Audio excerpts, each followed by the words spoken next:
Le passé inquiétant de Mark Wahlberg. Crimes de haine raciale, violence, homophobie, etc.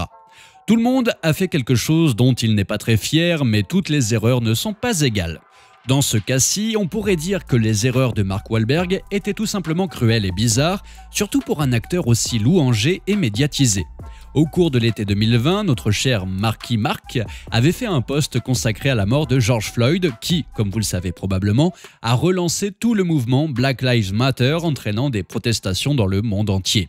Aussi innocent que cela puisse paraître, Mark a été frappé par un tsunami de réactions négatives. Pas nécessairement pour avoir publié un article sur les injustices raciales, mais en raison des injustices raciales qu'il avait lui-même commises à l'époque. Les commentaires sous ces messages étaient remplis de témoignages, de liens wiki et d'autres preuves de ces incidents passés dérangeants qui consistaient, assez ironiquement, en des violences raciales contre des enfants noirs et des asiatiques. En fait, les actes qu'il a commis, avant de devenir The Marky Mark, étaient si graves qu'il aurait rendu une de ses victimes aveugle d'un œil. Qu'est-ce qui peut bien se passer quand on combine drogue, racisme et jeunesse, au vu de la carrière de Mark ? Eh bien, cela pourrait faire de vous une superstar mondiale. Plongeons plus profondément dans le passé étrangement troublant de Mark Wahlberg. Salut à tous et bienvenue sur la chaîne qui dévoile la face cachée des célébrités. Aujourd'hui, nous plongeons dans l'univers de Mark Wahlberg. Alors si t'es nouveau sur la chaîne, n'oublie pas de t'abonner et d'activer la cloche de notification pour ne manquer aucune de nos prochaines vidéos. Aujourd'hui, nous connaissons tous Mark Wahlberg comme étant un père de famille semi-conservateur et religieux qui continue d'être respecté comme un perfectionniste de longue date dans le monde merveilleux de la comédie, mais avant que nous le connaissions comme étant le type à part de Ted, ou avant qu'il ne devienne un visage reconnu en jouant dans des films comme Training Day, Uncharted, The Basketball Diaries et un tas d'autres, il ne nous a pas été présenté par la comédie mais par la musique. Vous vous souvenez de Marky Mark and the Funny Bunch, le groupe de hip-hop du début des années 90, dont le jeune Mark était le leader, a enregistré son plus grand succès à ce jour avec Good Vibration qui a étouffé la chaîne MTV, vous savez, avant qu'elle ne se transforme en jungle de télé-réalité. Cette période de la vie de Mark est sûrement celle qu'il n'oubliera jamais et il se sentait sûrement lui-même comme tout jeune de 21 ans. C'était le moment où Good Vibration a explosé et s'est emparé de la première place du Billboard Hot 100 en 1991. Ce qui suivit fut un effet domino de succès et de moments monumentaux qui serviront d'origine à sa carrière au fil des ans.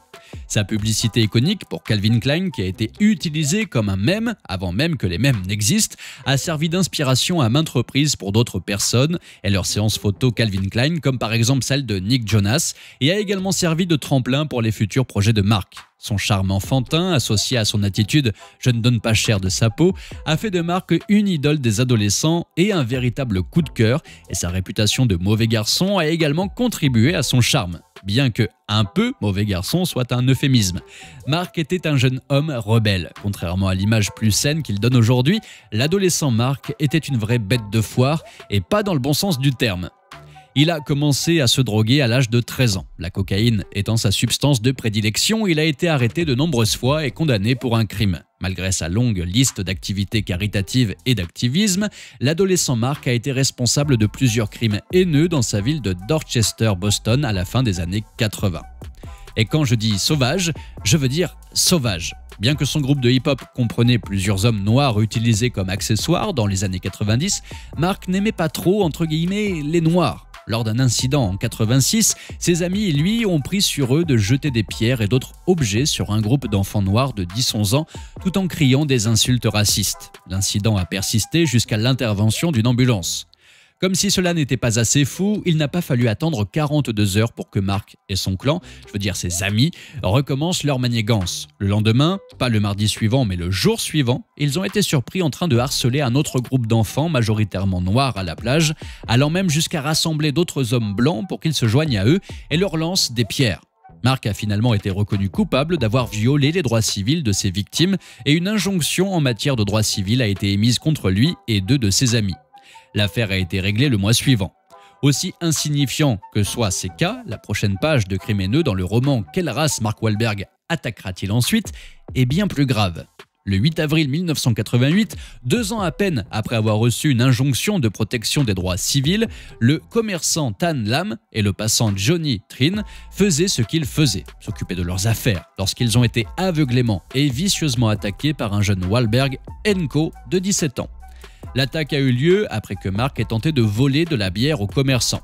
Tan Lam sortait de sa voiture en portant 2 caisses et en traversant le trottoir. Il a été surpris par un coup à la tête par nul autre que Marky Mark lui-même. Muni d'un grand bâton en bois d'1,50 m, Mark s'est approché de Tan, l'a traité de merde vietnamienne avant de le frapper à la tête avec son arme de prédilection. Tan Lam est alors tombé et a fini par perdre connaissance sous l'effet des coups impitoyables. Il a été battu si violemment que le bâton s'est brisé en 2.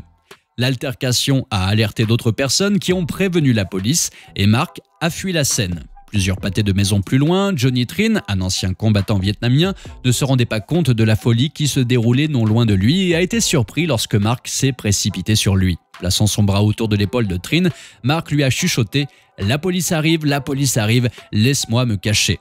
Ce que Trinh, complètement confus, lui a permis de faire.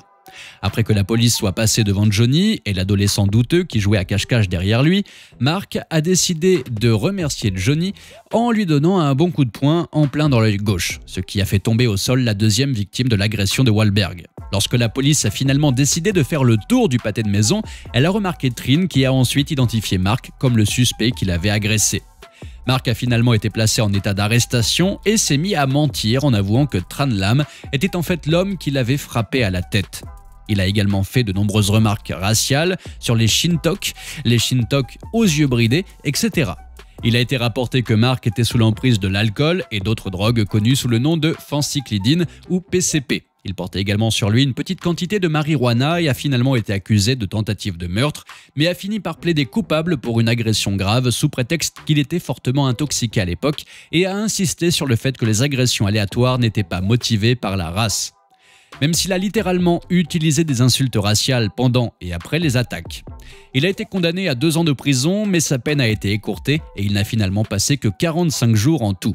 Certains pourraient essayer d'argumenter que les attaques racistes de Mark pendant son adolescence étaient le résultat de sa jeunesse, de sa bêtise et de son égarement.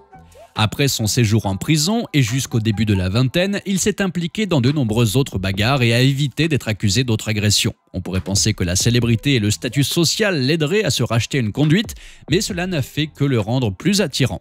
Pour un certain public en tout cas.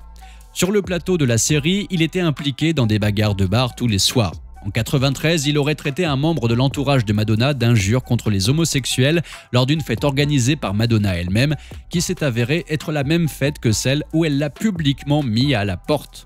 Avec l'âge vient la maturité, avec un peu de chance. Au fur et à mesure que Marky Mark vieillissait, il laissait tomber ses singeries violentes. Aujourd'hui, père, mari et fervent chrétien, Mark semble avoir réussi à éviter les problèmes au cours des dernières décennies. En 2014, il a demandé la grâce de la Commission des libérations conditionnelles de l'État du Massachusetts afin d'effacer ses condamnations passées. Le motif de cette grâce soudaine était dû au fait que ces condamnations l'empêchaient de participer à des activités liées à l'application de la loi, notamment celles qui aident les jeunes à risque. Une autre raison invoquée est celle de la demande d'une licence de concessionnaire pour son restaurant The Burger Chain Wahlburgers. Dans sa demande de clémence, il a insisté sur le fait qu'il a changé de vie grâce à la foi, le travail acharné et les conseils de mentors incroyables, allant à l'église presque tous les jours.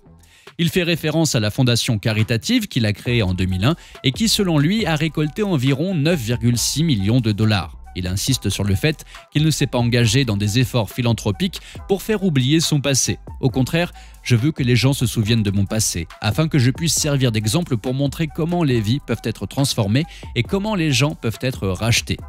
Il affirme également que certains reportages sur ses frasques passées ont été mal relatés. Lors d'une interview accordée en 2006 à ABC News, il a avoué ne pas avoir essayé de retrouver les personnes qu'il avait agressées pour se racheter, mais qu'il n'était plus accablé par la culpabilité. Il faut aller demander pardon, et ce n'est que lorsque j'ai commencé à faire le bien et à agir correctement pour les autres, comme pour moi-même, que j'ai vraiment commencé à sentir cette culpabilité disparaître. Je n'ai donc pas de problème pour m'endormir le soir. Je me sens bien quand je me réveille le matin.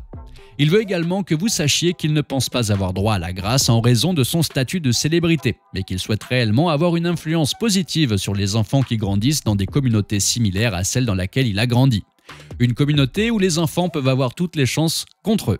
Bien que le sujet de son supposé pardon ait suscité des réactions négatives, principalement de la part de groupes d'activistes asiatiques qui soutiennent que Mark lui-même n'a jamais cherché à obtenir le pardon de ses victimes et que l'action de demander le pardon est en soi un manque de respect pour elles.